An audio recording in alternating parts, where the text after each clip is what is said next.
For those who have already subscribed to this channel, Levels to This, I want to thank you, thank you, thank you. You are now part of a community of women who are with each other digitally, in the chat, it doesn't matter. But we are walking together in this journey of parenting and building a career, leveling up in those places. And I'm here to inspire and to teach from my own personal stories of growth and transformation. On this episode of Levels to This, today we are talking about, I'm going to share with you my journey as a parent. And that journey has not stopped. It hasn't stopped. We have a 19-year-old in college. We have our 17-year-old who'll be 18 in October. Then we have our 15-year-old, and then our 12-year-old who'll be 13 next month. And y'all, I have to tell you that it reminds me of a quote that one of my grandmothers used to say all the time. My maternal grandmother, I believe, lived this quote, and so did my paternal grandmother. Both of them, I think, would have shared this quote, but this quote came from my paternal grandmother, and it's this: you don't stop being a parent until you're in the ground. And on many levels, she is absolutely right. That parenting, though, just changes from season to season. It just looks different. But you don't stop praying for your children. You don't stop wanting the very best for them. You don't stop leading them. You don't stop guiding them. You don't stop being a place of nurture and comfort, a place that they can come to if you are an engaged and present parent.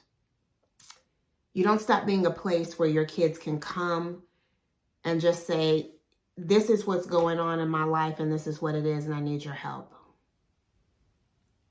And if you parents out there, anything like my own parents, especially my mom, she does admit to me and my brothers all the time that she is praying for us all the time. She prays for us. She prays for her grandchildren.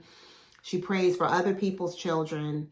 She prays for us all the time. And that is the way in this season of our adulthood, being adults, and she and my dad parenting us as adults, which there's like no more parenting really at that point. It's just leading and just guiding and I think partnering with your kids and just listening, active listening, and just being an ear. In that way, it still doesn't stop. It just looks different. And so I'm not going to hold you all long today because I like to keep these videos short. If you want a longer video, let me know in the comment section below, or you can email me at mutateke@gmail.com. You can also hit me up on Facebook Messenger, on LinkedIn, on Instagram in the messages. Just let me know.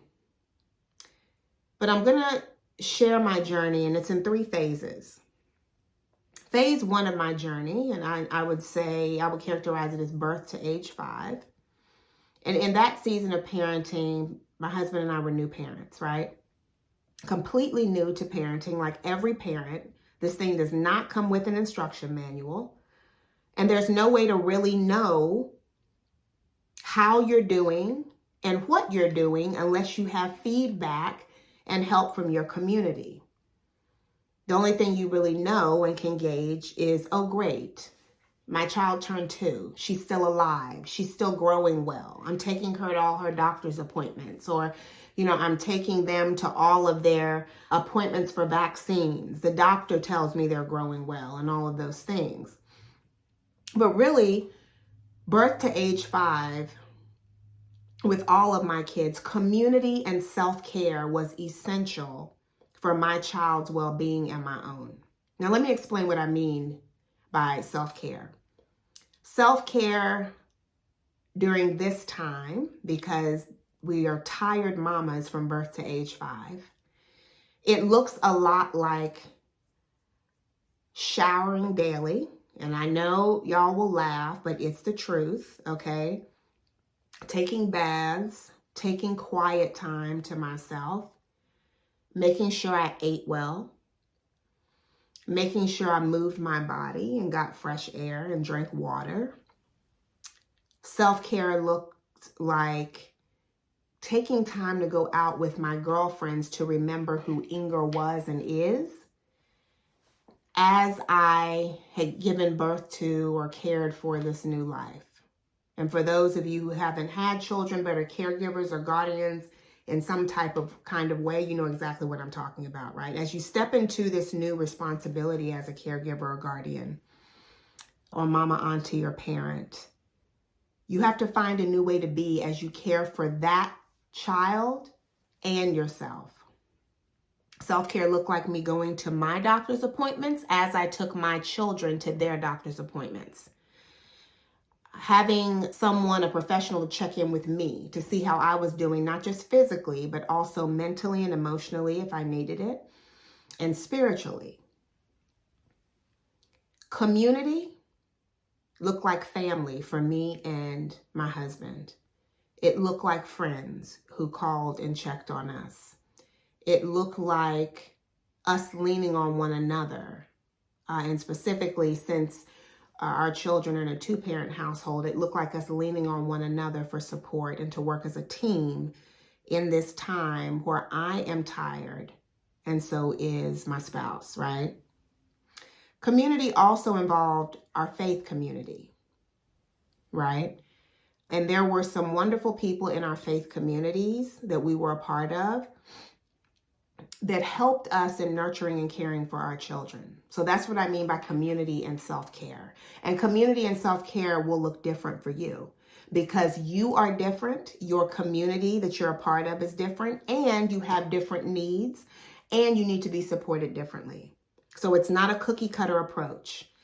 It will look different for you just as it does for me. Age 6 to age 11.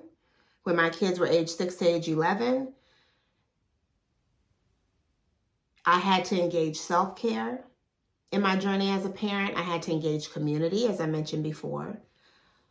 But then there were two more components. I had to be more hands-on, and I was hands-on birth to age 5, but I had to be hands-on in a different way from age 6 to age 11. And it looked like learning to let go, right? So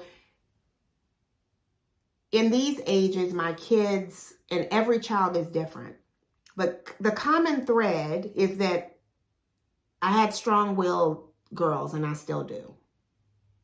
So many times they wanted to do things for themselves and by themselves. And so that looked like me showing them and then letting them do it and make mistakes, and then we try again. As I continue to engage self-care, as I continue to engage community. It also looked like letting go. So hands-on and letting go is a dance. It's all hands-on or it's all letting go, but it's a dance. There were some times when I had to be hands-on with them. And then there were other times when I said, no, let them figure this out. Let me see how they're going to handle it, or if they're going to remember what we told them and implement those particular tools. And 9 times out of 10, they figured it out and implemented those particular tools. But it was so scary for me to give them the space to do that. If you are a believer in the Enneagram or have ever taken the Enneagram, I'm an Enneagram 8. And we are fierce protectors. We are very dominant to the point sometimes of being controlling. And an unhealthy 8 is a bully. They're controlling. All of the things that you don't want in an 8, that's what an 8 is when they're unhealthy. But a healthy 8 is a protector, and they have a dominant personality, but they use that in service to the person that they're caring for. And so that's what I had to learn how to do. That's what I had to learn how to do.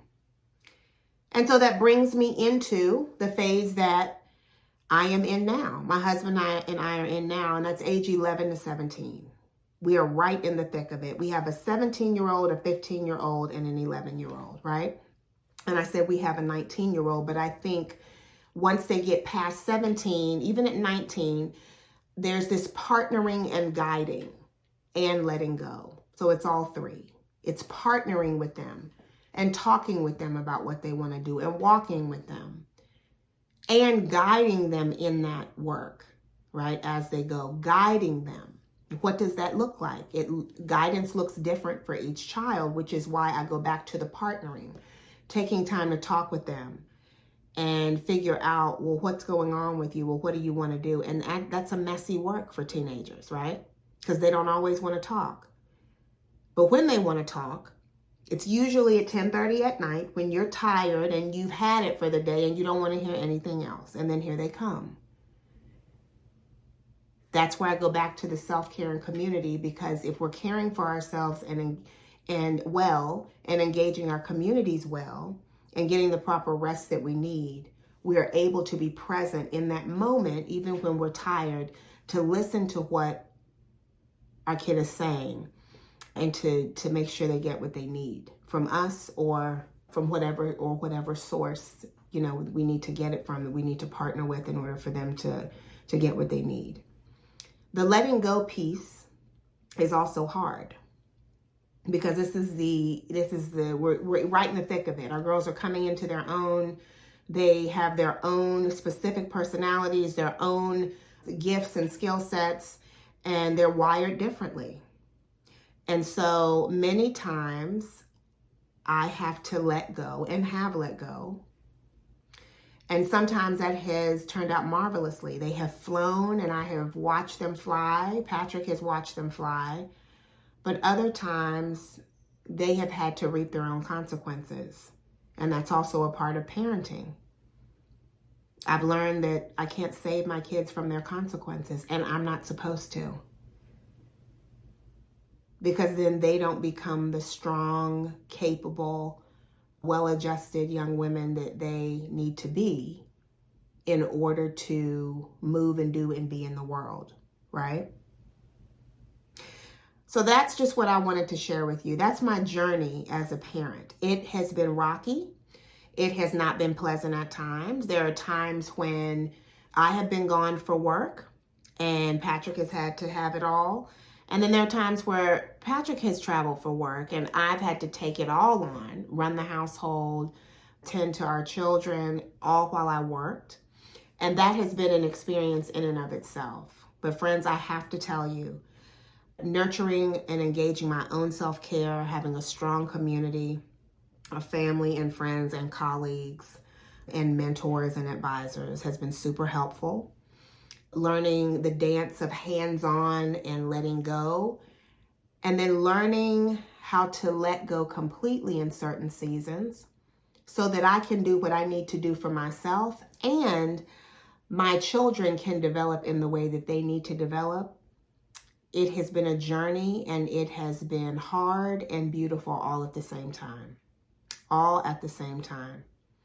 Friends, there are indeed levels to this. I hope that this episode helped you. Again, if you want to subscribe to Levels to This, click subscribe on YouTube. You can also send me a message. Let me know what would help you for us to talk about. You can Facebook message me. You can message me in the comments. You can find me on LinkedIn at Inger Mutateke, and you can also find me on Instagram at Levels to This. Friends, I hope this helped you. Thanks for watching.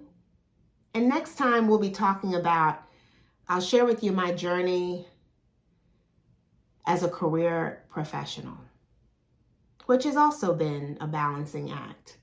But it's been hard and beautiful, just as parenting has been and is. Friends, thanks for watching. I'll see you next time.